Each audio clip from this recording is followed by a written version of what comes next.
Welcome to Maulana Muhammad Ali Raza official YouTube channel. مولانا صاحب کے channel کو سبسکرائب کریں تاکہ ہر آنے والی ویڈیو سے باخبر رہیں۔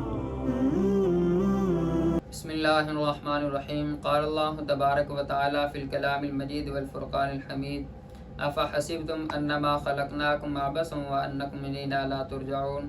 قال النبی صلی اللہ علیہ وسلم انما القبر روضۃ من ریاض الجنہ او حفرۃ من حفر النار او کما قال علیہ الصلوۃ والسلام۔ محرم الحرام کا مہینہ چل رہا ہے۔ 10 محرم الحرام کو لوگوں کا قبرستان کے اندر ایک ہجوم بن جاتا ہے اور وہاں پر چیزوں کا تقسیم کرنا، اس حوالے سے گفتگو کرنی ہے۔ محرم الحرام کے مہینے کے اندر قبرستان جانا شرعاً بالکل جائز ہے، درست ہے، کسی قسم کا کوئی مذائقہ نہیں ہے۔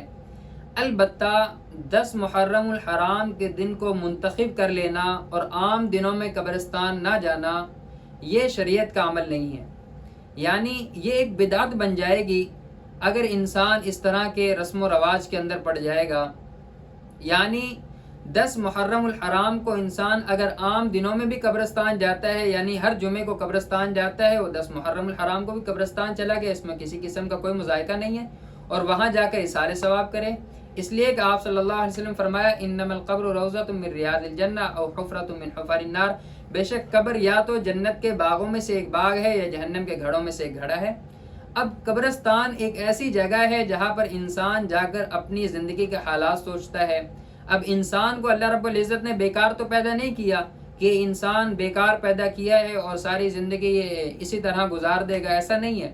فرمایا افحسبتم انما خلقناکم عبثا، ہم نے انسان کو بیکار نہیں پیدا کیا، وہ یہ گمان کری بیٹھا ہے کہ ہم نے بیکار پیدا کیا ہے، ہم نے اس کو مقصد دے کر بھیجا دنیا کے اندر۔ وما خلقت الجن والانس الا لیعبدون، ہم نے اپنی عبادت کے لیے جنوں اور انسانوں کو اپنی عبادت کے لیے پیدا کیا ہے، ہم نے بیکار تو کسی چیز کو پیدا نہیں کیا۔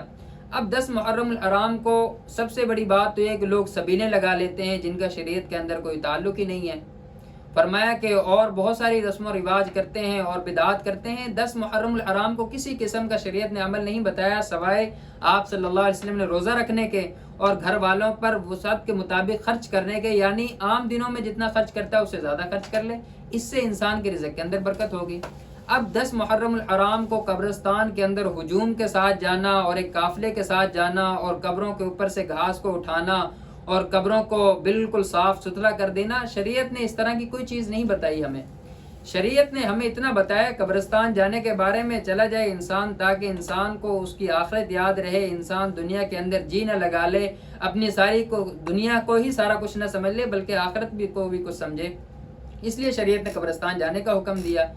اب قبروں پر پھول چڑھانا، ان پر پانی چھڑکاؤ کرنا پانی کا، یہ شریعت کا عمل نہیں ہے اور اس سے بچنا چاہیے اور اپنی اولاد کو بھی بچانا چاہیے۔ اگر آپ یہ والا عمل ثواب کی نیت سے کریں گے، پھولوں کو چڑھانا اور پانی کا چھڑک، تو یہ بدعت بن جائے گی اگر تم ثواب کی نیت سے کرو گے۔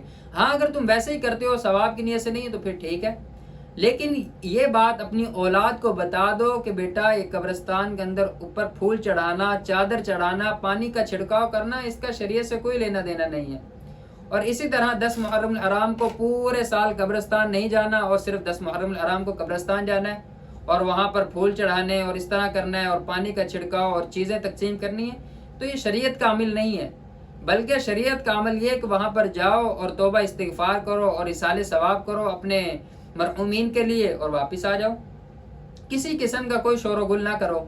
لیکن ہمارے ہاں قبرستان کے اندر ایک عجیب سا سما بن جاتا ہے، لوگ ہجوم بنا لیتے ہیں اور قبروں پر مٹی ڈالتے ہیں، تو یہ عام دنوں میں کیوں نہیں کرتے؟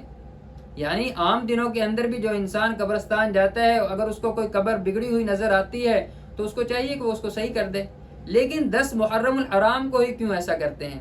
تو یہ ایک بدعت بن چکی ہے۔